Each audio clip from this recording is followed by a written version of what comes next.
Welcome back. So today I'm excited to go through a game which does a really good job of displaying the 7 golden rules of the Anti-Colle system.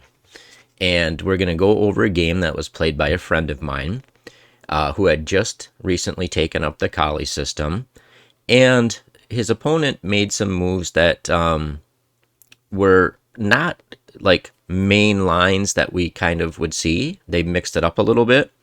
And it's a perfect game to illustrate how we can apply these golden rules of the Colle system even when our opponent doesn't play the expected moves. So his opponent was rated about 1250 on chess.com, just for context. And so let's get into the game, and then we'll touch on the rules as we go through the game. So it opened quite normally, and black plays this Anti-Colle, where they're lining up their bishop with this d3 square, but in the process they give up protection of b7. So white continues along with the standard setup here, looking to still get the bishop to d3, and that in fact is golden rule number 1 of our video today in the Colle system, and that is that we meet bishop to f5 with bishop to d3.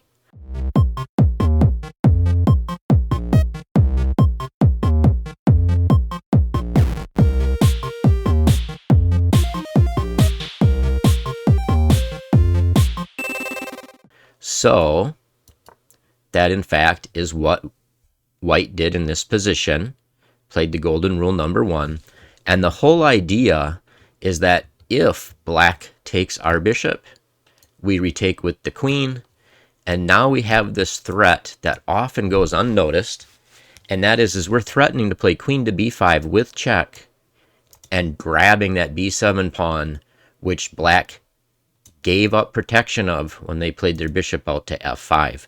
And in fact, the most common move in this position is e6, and then we would go along with this plan.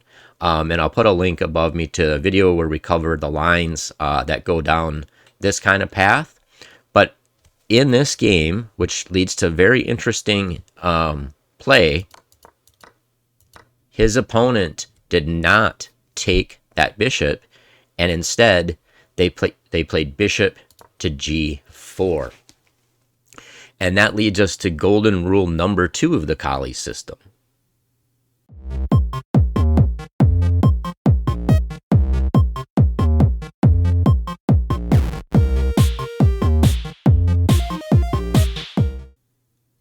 And that golden rule is that we meet bishop to g4 with c4. And what that does is that allows us to get our queen to b3, once again putting pressure on that b7 pawn that is no longer defended because of this bishop's excursion.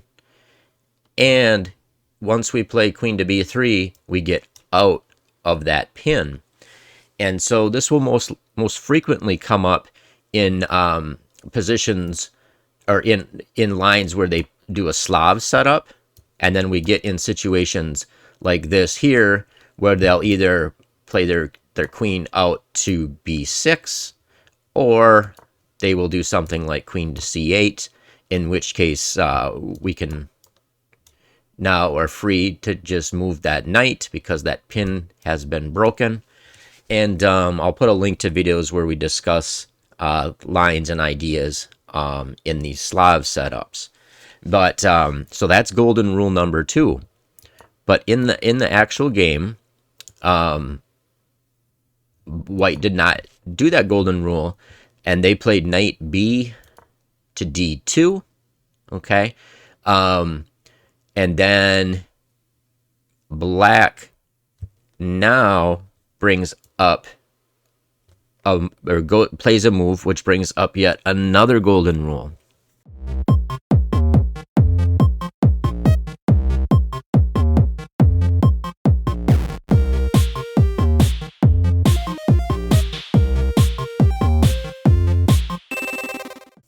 And that golden rule is that when we see Chigorin Setups, which is this early knight to c6 before they have moved the c7 pawn, we play bishop to b5, followed by an immediate c4. And that, in fact, would have worked well in this position, because the whole idea is what black wants to do when they play this Chigorin is they want to play e5. This knight lends support to the e5 square, and their goal is to bust with e5. That's why often bishop to g4 is played in the Chigorin, because it removes our f3 knight's control over e5 indirectly. And so that is our golden rule. In this position, we would play bishop to b5, pinning that knight to the king, indirectly taking that knight's control over e5 away from it. And so, it may go down. You will see, I'll put a link to a video covering these Chigorin setups, but it may have gone like e3. Note that they can't do the e5 now, because we can just take it, right? Because that knight is pinned. So it may go down like e6. Then we do our immediate c4. If they try to kick it with, say, a6, we can take. They'll take. Get our queen out to a4. And we can see they're not going to be able to defend that pawn. And so that will happen very commonly at club level against the Chigorin system. Is we'll get this pressure. We may bring our queen out to a4. We may bring our knight to e5. But you can watch that video I made on this and go through the lines in the repertoire and get a feel for it. But that is our third golden rule that we had come up in this game. And so I want to get back to the game, because in the game, instead of playing bishop to b5, castling was played. And now this is where e5 could have been played by the opponent, and that's why this bishop to b5 is so important. But in this position, it wasn't played during the game, but e5 could have been played, and that gets kind of annoying. Because you get kind of stuff like this going on, and it's just, you can see the evaluation bar says it's about even, like almost dead even, but it's very unpleasant for white to play. And that's the point of this bishop to b5 followed by a quick c4 against these Chigorin setups. We want to, fight against their play in the center and also put some pressure on their center with this c4 move. But in the actual game, black did not, in fact, play e5 here.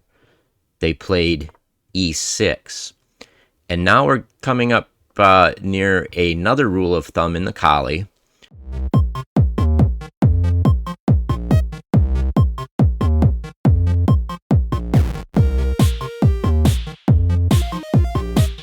And that rule is that when we are able to play e4 safely, we want to do so as soon as possible.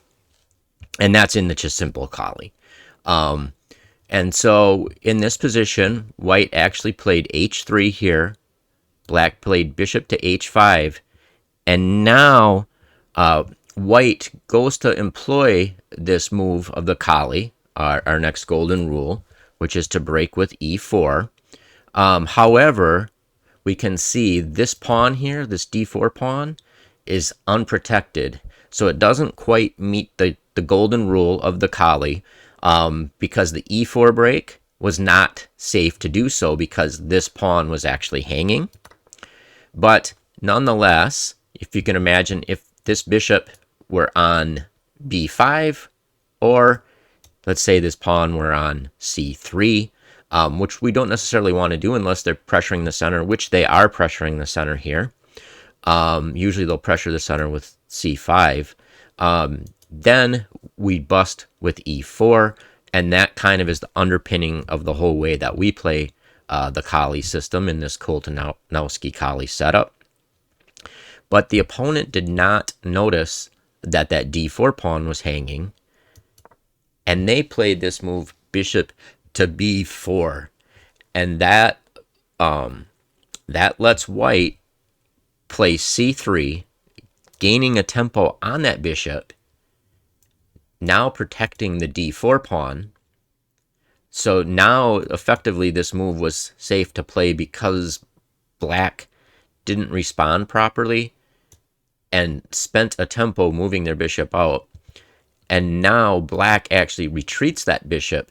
So this bishop that was a defender on the king side is now sitting over here on the queen side. So that is one thing to note. And that brings up the next golden rule of the Colle system, which in fact was played, excellent move, and something you should always look for in this Colle system, because people will not play optimally at club level against this Colle, and you'll get opportunities like this very frequently.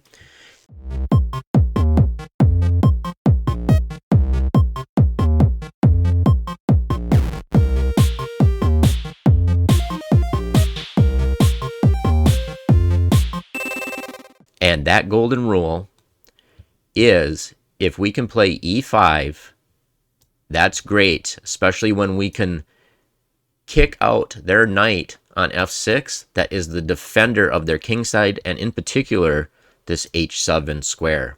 And that is exactly what white does in this position. e5, another golden rule of the Colle. And now the knight has to go somewhere, goes back to d7. And now if you just kind of survey, the picture here, look at all the white's pieces are kind of, or black's pieces, sorry, are kind of sitting over here, not necessarily on effective squares. And we have this extra space on the king side. Our bishops are pointing down towards the king side. The knights can come in, pawns could be pushed if needed. And so this is starting to look very attractive for a king side attack. And that, in fact, is the next rule of the Colle, is that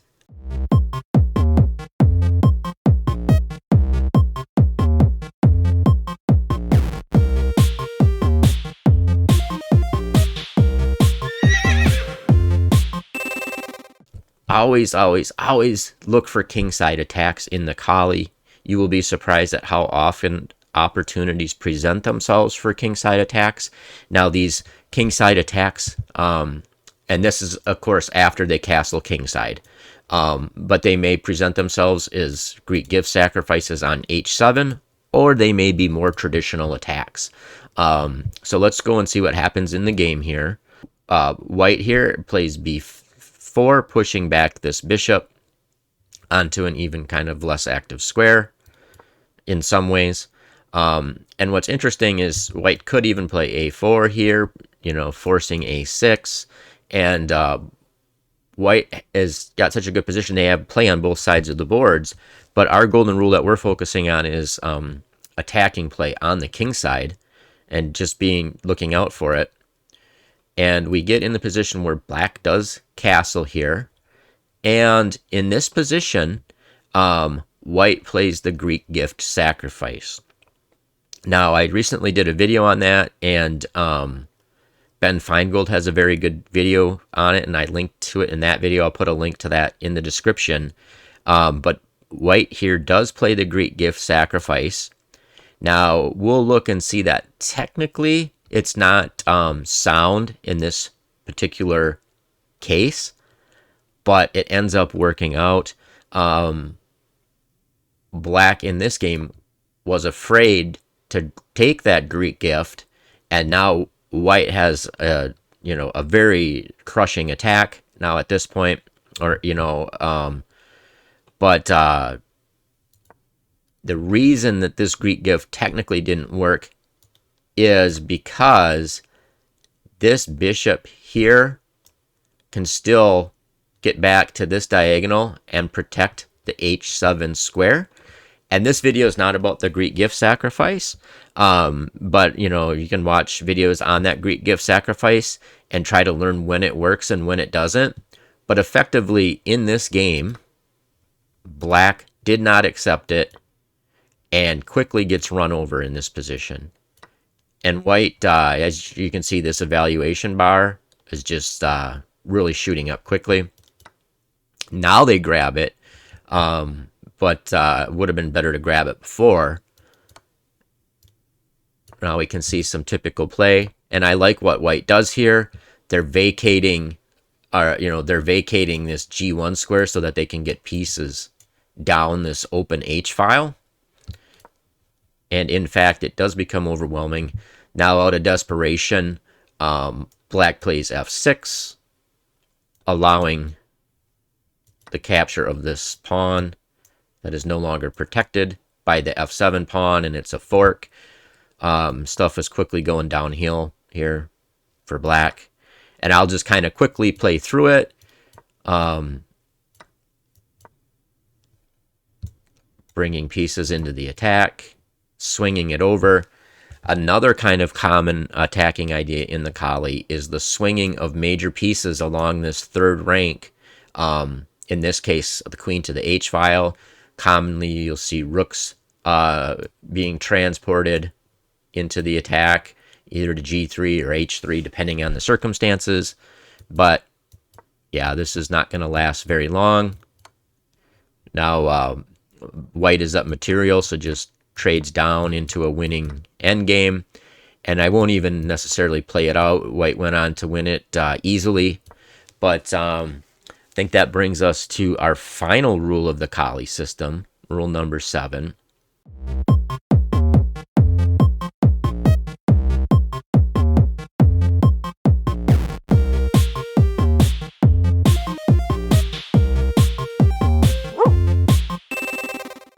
And that is just relax and enjoy playing the Colle system. It's like you'll have this, it's like this effortless action where our opponents do the heavy lifting for us. Like if we look at this game, well, where did our opponents do the heavy lifting for us?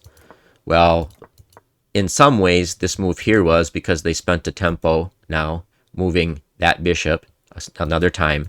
But I would say one of the main places where they did the heavy lifting was right here. They did the heavy lifting for us. They wanted to play, and you'll see this a lot. They play this bishop out to b4. We hit it with tempo. They move it off to the queen side where it can't defend the king side at all after after black castles, right? We've consolidated our problems in the center. Now our pieces are set up for an attack. They let us get in e5. That's like more heavy lifting. And this is not uncommon at all. You'll see stuff like this over and over and over at the Colle system. And that's why just kind of knowing these golden rules, practicing it, playing with it, reviewing your games afterwards, seeing if you could have used one of these golden rules, and then just becoming proficient in these attacks that come out of the Colle system. Because now we have a very strong position, right? The computer says it's almost a pawn and a half better for white, but practically it's much better than that because like a computer can defend really well, people can't. So yeah, let the opponents do the heavy lifting. Familiarize yourself with these golden rules of the Colle system. Try to put them in play. These are rules I kind of came up with as I was setting up this repertoire because I have a terrible memory. And I'm not looking to, people say, oh, yeah, but you could get more of an advantage, not following a rule in this case and doing this. And in this particular case, you do this and that and the other thing. And I don't care if I get like a good playable position that I can get common themes and know how to play the positions for any level that I'll ever get to. It's good enough for me. And I think that's true for 98 to 99% of the chess players, like on chess.com. So, anyway, I hope you found that helpful. 7 golden rules. Don't forget rule number 7. Don't get stressed out. Just enjoy playing the Colle. It'll treat you well, be a friend for life, and we'll catch you next time. Take care.